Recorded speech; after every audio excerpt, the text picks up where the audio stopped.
আসি পরবর্তী খবরে। সরকারি জমিতে পার্টি অফিস, তৃণমূলের সেই অফিস সমিতি জমি বিক্রি করে দেওয়া হয়েছে।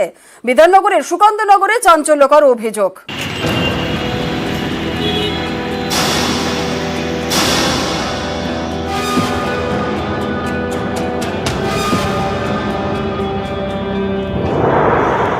বিধাননগর পুরসভার ৩৫ নম্বর ওয়ার্ড, এখানকার সুকান্তনগরের নবপল্লীতে সরকারি জমির উপরে তৃণমূলের পার্টি অফিস রয়েছে।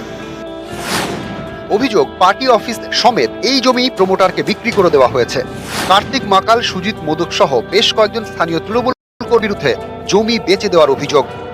তৃণমূল কংগ্রেসের যে কার্যালয়টা দেখতে পাচ্ছেন, এটাও সরকারি জমির ওপর আছে। কার্তিক মাকালে প্রথম একটা বেড়া দিয়ে দরমার কাটি দিয়ে একটা ঘর করে, এটা হচ্ছে একটা পরিকল্পনা। সে যে কোনো রাজনৈতিক দলেরই হোক, এখানে সরকারি জমি লুট করতে দেব। অভিযুক্ত টিএমসি কর্মীদের সঙ্গে বারবার যোগাযোগের চেষ্টা করা হয়েছে, কিন্তু যোগাযোগ করা যায়নি। অনুপ চক্রবর্তী, নিউজ 18 বাংলা।